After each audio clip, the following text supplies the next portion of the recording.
Hey friends, thanks for joining me, Jim Baroud, to hear a few insights from leaders who represent our innovation ecosystem. Today's chat is with Aisha Glover, the VP of Urban Innovation at Audible's Global Center for Urban Development. I have the privilege of serving as the Vice President and Head of Urban Innovation at Audible. Audible is headquartered in the city of Newark, and I'm fortunate enough to still be able to be focused on economic development, innovation, and to work within one of the greatest cities in the world. And so what that looks like is really Audible's work in maximizing what our social and economic impact is. This is our headquarters city, so we're very intentional and thoughtful about our investments and the role that we play in revitalizing our neighborhood. Wonderful. Okay, so talk to us about, you have a really impressive career. So talk to us about your career journey, and why don't we go back to high school and get a sense for who you were in high school and how that sort of led you on your way. High school, okay. We are going way back. So in high school, I was a student leader within a group called Peer Mediation. It was a conflict resolution program. And it was really interesting to do that work with my peers and alongside, debate team members and athletes, and just a really great cross section of students from ninth to the 12th grade. We were doing this work from 1990 to 94, so I'm dating myself a little bit. In the early 90s, if you think about some of the racial tension in communities like Brooklyn, near Howard Beach, the school was in Bensonhurst. There were, headlines on, police brutality and really intense cases of racial-led violence, including the death of Yusef Hawkins. And so the timing of being in a school that was pushing for integration those years, and then the role that violence and mediation played, it was a really interesting time for me to be there, and a level of exposure and an opportunity to really create change. And so our work within peer mediation and conflict resolution brought me to the United Nations, and I was the UN Youth of the Year in 1994, and had that proud mom who cut the article out of the Daily News, and it's in my photo album and yearbook and all that good stuff. But I came from a very progressive and politically active and community-minded family. I went to college and I majored in sociology and political science. I had this dream of changing the system. One thing kind of led to another, and that really brought me to economic justice and social justice work, and kind of found my sweet spot within that space and focus specifically on economic development, because I really wanted to lean into what access and opportunity can look like.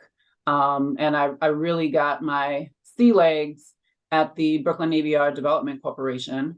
And it was just a phenomenal opportunity to really help bridge this engine of activity and commerce in Brooklyn with the surrounding community. Right outside of its gates were three major public housing complexes and a really diverse community. And so my work in heading up external affairs was to really help bridge the two. And so I was working directly with small business owners within the Brooklyn Navy Yard, working with the community outside. And it was just a phenomenal experience, and laid the groundwork for the type of community-focused economic development work that I would, go on to lead for the next 15 years. And so that seemed like an amazing experience because that was part of the redevelopment, right, of Brooklyn, right? And it went from,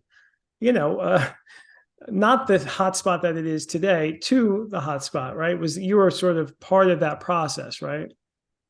I was. And then so, there are things happening today that I was working on when I left in 2015, right? So it's one, it's very eye-opening, just and a stark reminder that economic development is definitely has a long runway.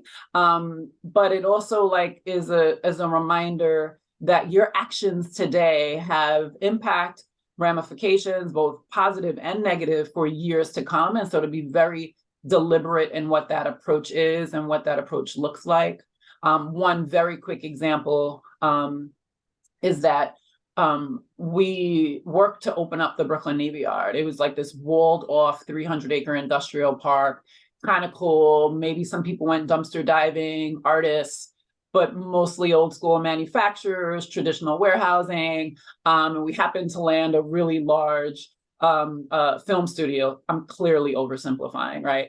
But it was a bit of a mystery. And so we really set out, and when I say we, I had the privilege of working closely with the then president and CEO, Andrew Kimball, within the Bloomberg administration.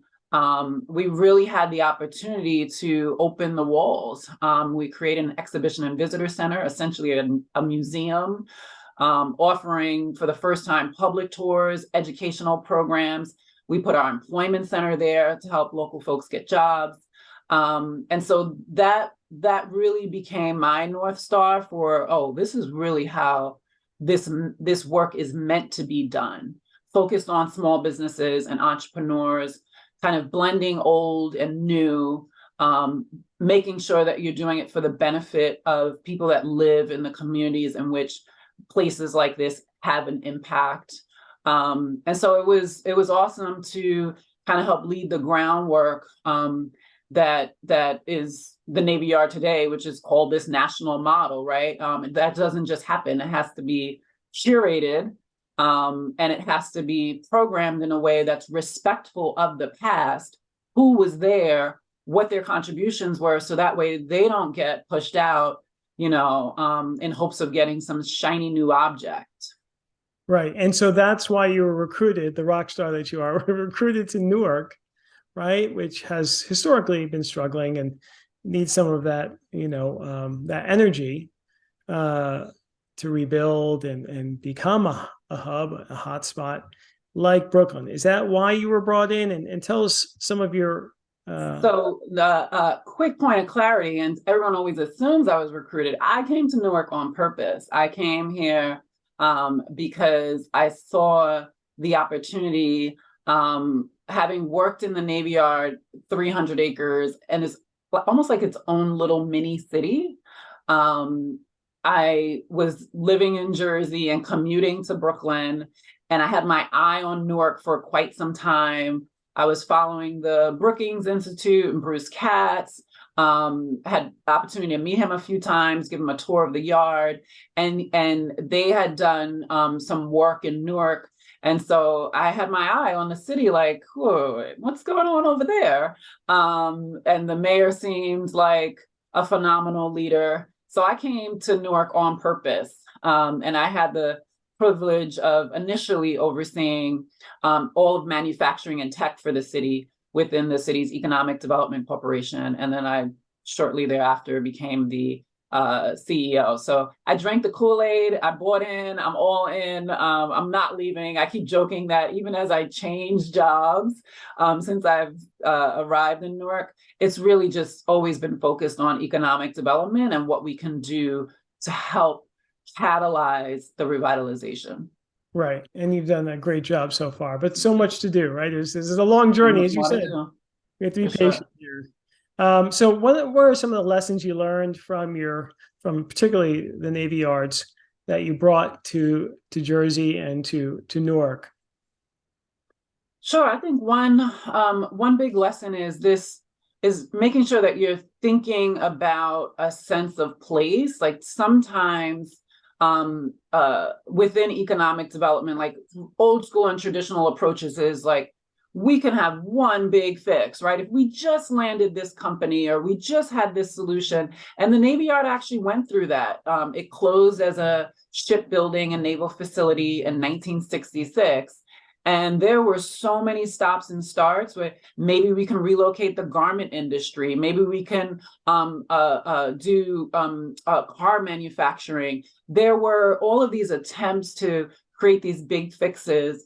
And it wasn't until that right combination of smaller light manufacturers, artisanal manufacturers, niche manufacturers, some of the companies that are at the intersection of design, manufacturing, and technology, artists and artisans who were being pushed out from other neighborhoods, they found their sweet spot, and then we nurtured that. And we started to be very thoughtful and intentional about how we can program, design, and curate that.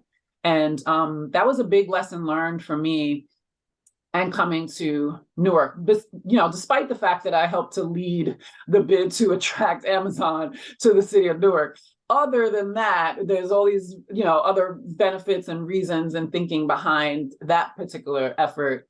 But for the most part, we have really zeroed in on, the concept of localism, going small, shopping small, supporting small businesses and entrepreneurs and startups. And that's one of the things I have the privilege of helping to lead at Audible, is really helping to build the tech and innovation ecosystem. And we're focused on early stage startups. We're focused on founders of color, women founders. We're not focused on landing the other next big company. We're focused on who can be the next Audible, right? Are there smaller companies out there that, like we were when we relocated and when Audible came to the city of Newark in 2007 with 100 employees, and now we have thousands of employees all over the world, right? And so the thinking behind the creation of Newark Venture Partners, the thinking behind our approach now in trying to continue to grow the tech and innovation ecosystem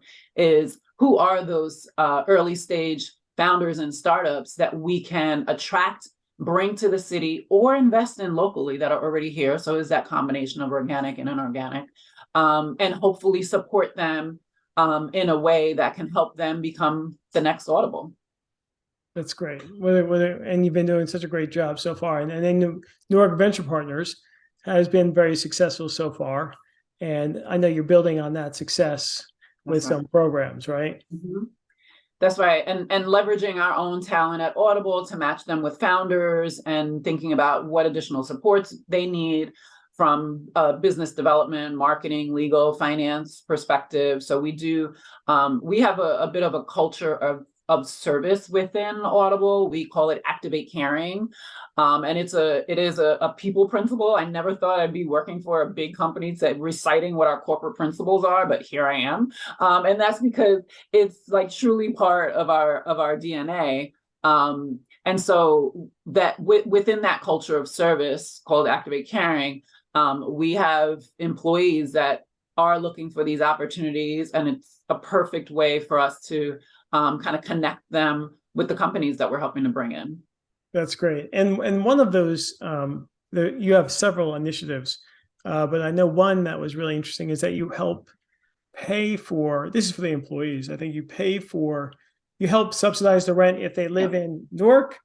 Is that right? That's right. Yeah, the way that Audible thinks about our role is we don't want to kind of subscribe to traditional or status quo philanthropy. And so what that looks like is a range of programs, initiatives, undertakings, and interventions, and looking within our own employee base. So one of the ways to maximize our local economic footprint is to ensure that we have employees who live within the city of Newark. So that means that we're recruiting Newark residents, so you get that organic talent, and that we're also incentivizing our own employees to live locally. So it's not just this kind of in and out, I just go to work and then I go home. And so we're incentivizing them to live within the city, and we give them $500 a month in housing subsidy. That's great. And has that been a success? So, I mean, that's probably something that's been replicated by other companies around the country. Is that right? Yeah, we've had hundreds of employees that have chosen to live in the city of Newark, and I think it's nearly 70% of them moved specifically because of this program. And so that's, those are the types of innovative and creative solutions that we're dreaming up on our own, that we're learning, from outside of our company, from other countries, from, other innovative spaces. And that's one of the things I enjoy about working at Audible. It's not this, kind of boxed in what corporations typically think of as philanthropy or volunteerism. We're trying to make sure that we go deep. Yeah, no, it's you guys again doing some really neat stuff. One of those neat programs and impactful programs is the Newark Working Kitchens. Can you explain a little bit about that for those who are not familiar? Sure. So we stood the program, we stood up Newark Working Kitchens in April of 2020. And it was an immediate kind of COVID response. We built off of celebrity chef Jose Andres' World Central Kitchens, also teamed up with Marcus Samuelson. So we took that model that's typically going into countries or areas post-disaster, and they're trying to quickly mobilize food and food distribution. And so with that, we created Newark Working Kitchens, where essentially what we do is we procured a certain number of meals every week from local restaurants. So we're talking several hundred meals every week, nearly 40 restaurants across the city. And then we distributed those meals across the city to some of the most vulnerable populations. And so at face value, it looks like food relief, but if you dig deeper, we were very targeted and intentional around which restaurants, locally owned and operated, or if 50% of them were minority or women owned. And what that means is they had a higher percentage of Newark residents who are working there. And so you can begin to see how that dollar stays in the community and then gets circulated within the community. The majority of the employees are women, female heads of households. Again, you can really see the multiplier effect of retaining those jobs. So we all collectively dealt a blow to the restaurant industry, retail industry, businesses overall, but particularly restaurant industry was hit very hard by our collective absence, right? And so we wanted to make sure that we didn't lose ground with new businesses that had opened and kind of the economic gains that the city had made. And so this was a little bit of a fail-safe measure for us to say, let's step up and plug in, keep these businesses lights on, doors open, make sure they retain these jobs. And then for the meals that they're preparing, they get distributed to some of the most vulnerable populations that were hit the hardest during COVID. And so it was like a win-win-win situation across the board. We've been able to distribute over 1.5 million meals. We funded and fundraised $15 million. The program still runs today. It's no longer an immediate response, but these businesses have still been impacted. We're still all on hybrid schedules. Schools only just reopened again last year. And so it doesn't just happen overnight that they have full recovery. And so there is still a need to kind of step in and make sure that we're keeping the lights on and keeping these jobs. I think that is such an elegant, thoughtful program. And I think that it will persist actually beyond COVID, because these restaurants with hybrid are just not getting the foot traffic. So it really is, very important for sustainability of these, Main Streets restaurants, right? For sure. So, all right. So what else are you working on? I know there's a number of initiatives. So you tell me what you're excited about as far as other economic development initiatives that you guys are working on. So yeah, super excited about, all the work in trying to bring in more businesses, and not just in the tech and innovation space, but we're also zeroing in on entertainment and dining, to create more of a sense of place. And I hate to use the word place making, maybe place celebration. I'm stealing that from someone, maybe it was the APA, but don't want to sound like there is not already a place. There's a community, a city, and we're trying to be additive.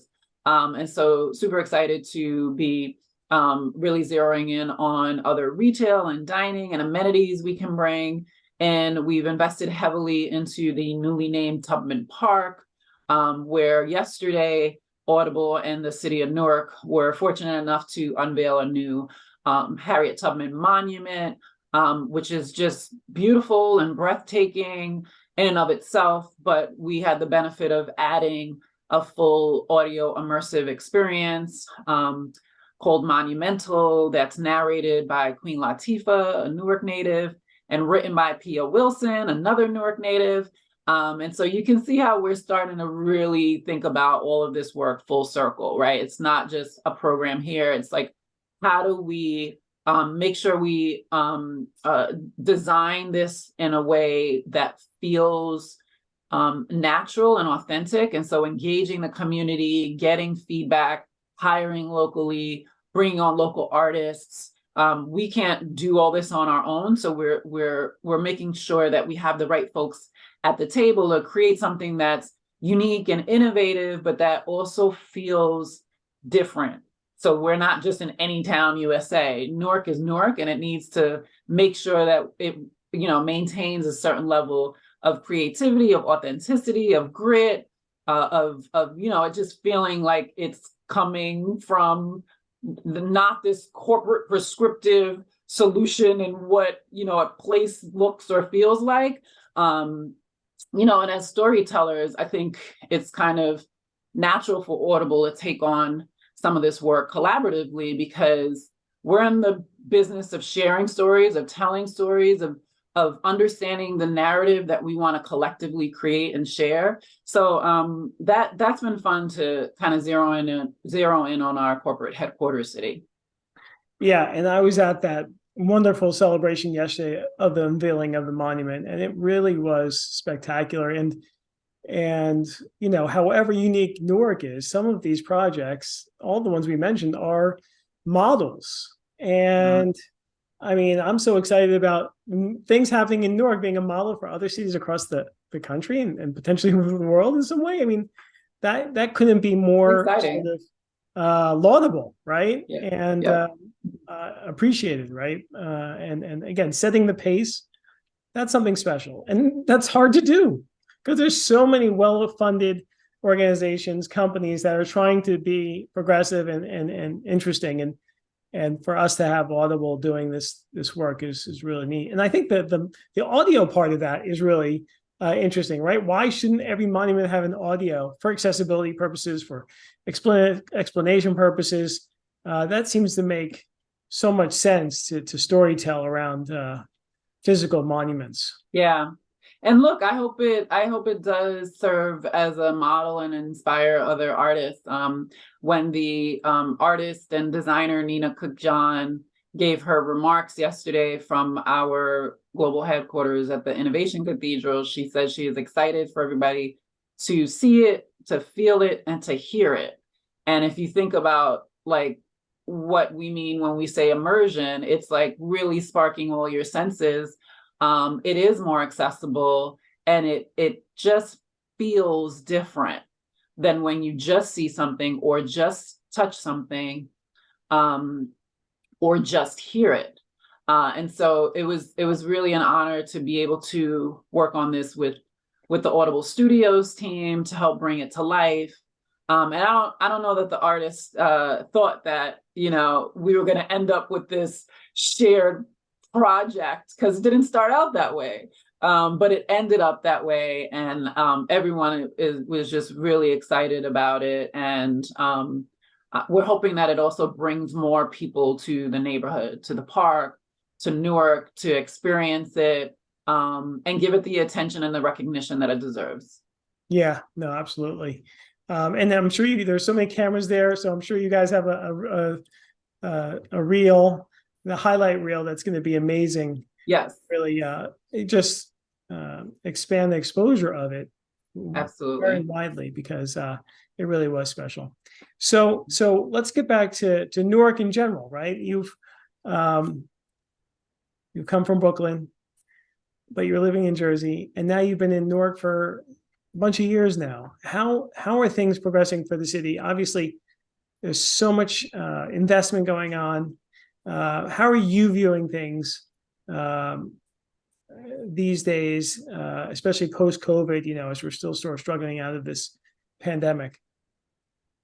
Yeah, I'm cautiously optimistic. I tend to, kind of lean on the side of optimism and be hopeful anyway, but I am a realist, and I know what feedback I continue to get. I know what I see along retail corridors in terms of vacancy. I know what I read in terms of some of the economic trends in the city. And so I think that's why the balance of both organic and inorganic is so key. I think that's why the focus on small businesses, emerging entrepreneurs, early stage startups is also key, because we're not going to get, the one or two big fixes. So I am hopeful, but I also know that the way that we respond now and have responded over the last year or two is really going to dictate what happens, 5 years from now and well into the future. And I'm reminded of that because of what I see at the Brooklyn Navy Yard and what we were thinking at that time that has started to kind of, materialize over the last few years. It's really interesting because where the Navy Yard is a food desert, or had been when we had started this search for a supermarket. It was going to be the first time that we were bringing retail into the Navy Yard, which was zoned and is zoned industrial. Definitely committed to never doing residential. But the retail would help subsidize the upper floors of industrial on a pretty large scale supermarket. So we were responding to the needs of the community at that time, and the community's requests and demand for better food and fresh produce.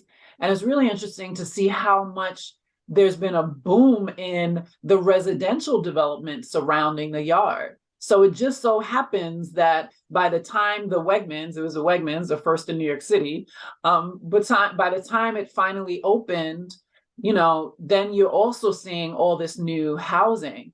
So when I think about Newark and what we're doing now and trying to curate now, I know that, there's a lot of different pieces and a lot of different levers, but the goal is really, as we think about bringing in more startups and building this tech and innovation ecosystem, who's already doing these events and curating these parties and spaces and meetups and connects, and how do we also invest in them so that they're growing and part of this?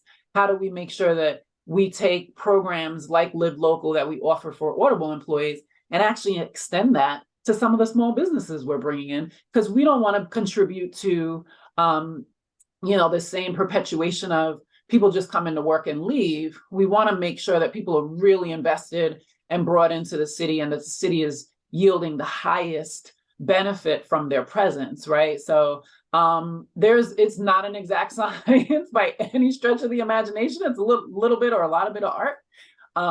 But I am hopeful, because I know that what we're trying to do alongside the city and of Newark and the administration and others is really something that has not been done in the entire country. There's no city that has successfully developed without gentrification and displacement. And so leading from that lens of equity and saying we can do this right, by having these protections and measures and being very thoughtful about who it is that we're trying to invest in, we're hoping that results in something that has not yet happened in the entire country. Yeah, no, that's a great goal, and it's going to be remarkable when it's done because I'm sure you'll accomplish it. But I hope so. Knock on wood. speaking of, just looking back in your tenure in the city, have there been missed opportunities or anything that you wished you had done differently in all of your jobs? Ooh, I don't know that I would look at anything as a missed opportunity. I guess, there have certainly been some hard lessons learned. I think everybody can get caught up in the we got to deliver, we got to move fast, we got to invent without checking that a little bit and making sure that the reasons are the right reasons and that there are never any sacrifices and what it is that you're trying to achieve, especially from a equitable development lens. So I wouldn't say that there's been any misses. There's just been constant reaffirmation of what type of experience and what type of benefit is it that we're really trying to provide? How are we trying to move the needle forward? So there's lesson learned in like, okay, maybe that didn't work very well, or maybe we could have did it that way.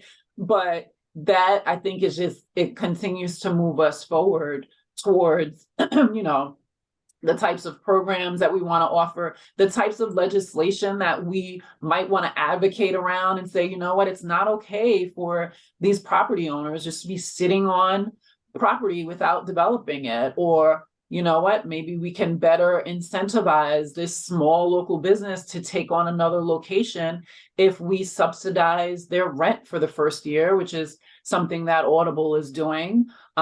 So I think it's mostly just been lessons learned within the city to try to get us that much closer to, the city we all envision, one that's like thriving, that residents can benefit from, that people are like, oh, okay, this is for me and not for someone else, and really shift perception around the role that a corporation can play as an anchor. So I'm excited about the potential. That's great. Toward the end of our conversations, we usually ask for just one thing. So my question for you is, what's just one tip for leaders who are seeking to create an engaged community? I would say, don't be afraid of the gut check. Sometimes we just develop this goal and we're like, all right, we're good, let's charge ahead. And we continue to talk to each other and the same people over and over in the same circles, and you good, that's a good idea. And there's like a lot of ego stroking and this must be brilliant, right? So don't be afraid of the gut check and the kind of step outside of who you normally check in with, to keep you honest. That's great advice. And then this has been a wonderful conversation. Thank you so much. But we usually end with a poem or a quote or a saying. So Aisha, what would you like to share with us today? So I'm half Puerto Rican and half Black. My mother identifies as Afro-Latina. And so there's a quote that she used to share with my brother and I a few times, which I think her mother used to share with her. It's in Spanish, but I'll say it in English, which is like, tell me who your friends are and I'll tell you who you are. And it's just a reminder of making sure that people around you share similar values. It doesn't mean that you all have to think the same or go about things the same way, but that your closest people are reflections of who you really are as a person. Got it. That's great advice. A great saying. So this has been great. Thanks again. Thanks for joining us. I hope you enjoyed the show. Please like it, leave a review, and subscribe. See you soon.